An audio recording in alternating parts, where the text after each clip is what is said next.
अब उन्मादी राष्ट्रवाद वाली फिल्में बन रही हैं जो काल्पनिक इतिहास प्रस्तुत कर रही हैं, ये अमिताभ बच्चन कह रहे हैं। तो बात बहुत साफ है, हम सारे लोगों को दिख रही है। अगर हम इसको नहीं देखना चाहते हैं तो अमिताभ जी भी क्या परेशान है इस विरोध से?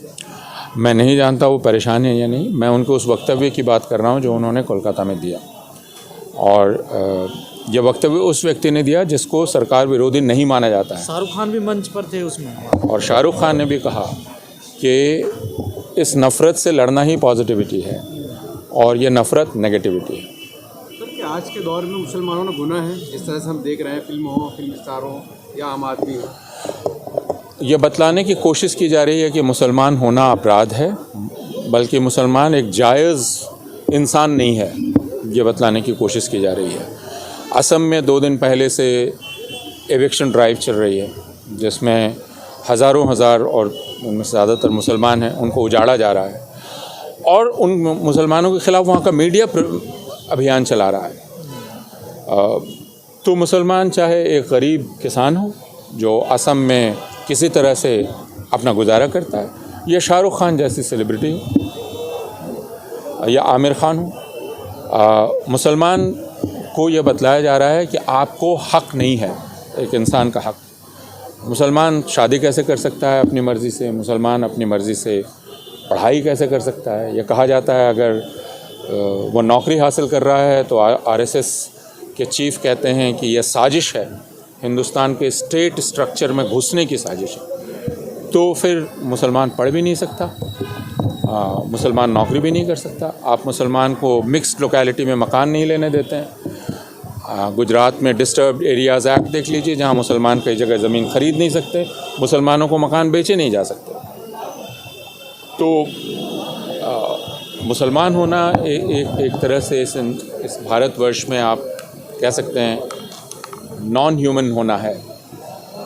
आगे का मुस्तकबिल किस तरह से देखते हैं? आगे का मुस्तकबिल वो है, मैं शाहरुख खान की ही बात दोहराऊंगा, वो संघर्ष का है। ये बतलाने का है कि आपने बहुत कोशिश की लेकिन हम मरे नहीं हैं। यहाँ भी आज जो बातें आपने सुनी, जामिया के तलबा की बात सुनी, अलीगढ़ मुस्लिम यूनिवर्सिटी के स्टूडेंट की बात सुनी, उन पर जो जुल्म हुआ 3 साल पहले, उसके बाद कोई खड़ा नहीं हो सकेगा, लेकिन वे खड़े थे, वे बोल रहे थे। तो मुस्तकबिल तो संघर्ष का है, जद्दोजहद का है, हार मारने का नहीं।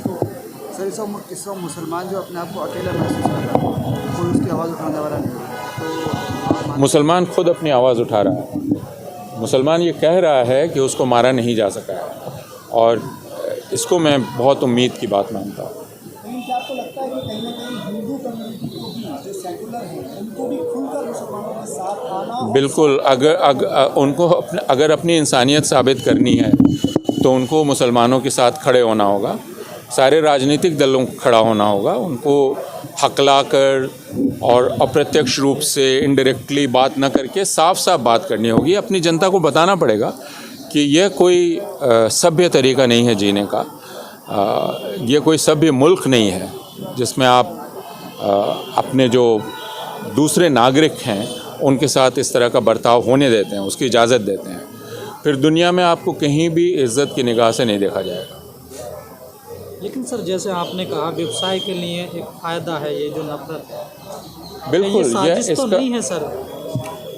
आप इसे साजिश माने या न माने, साजिश में ऐसा लगता है कि कोई चीज़ छिपी हुई है। ये तो खुलेआम हो रहा है, जो कुछ भी हो रहा है खुलेआम हो रहा है। प्रधानमंत्री खुलेआम भाषण देते हैं, प्रधानमंत्री जाकर खुलेआम भाषण देते हैं, गृह मंत्री खुलेआम भाषण देते हैं कि 2002 में हमने सबक सिखा दिया। कोई भी चीज़ छिपी हुई नहीं है, हर चीज़ बहुत ही खुली हुई है। हमको सिर्फ इसको देख के कबूल करने की ज़रूरत है कि हमने नफ़रत को अपने जीने का तरीक़ा बना लिया है, और आगे हमारा मूल्यांकन इसी तरह से होगा कि हम इस किस्म के समाज थे।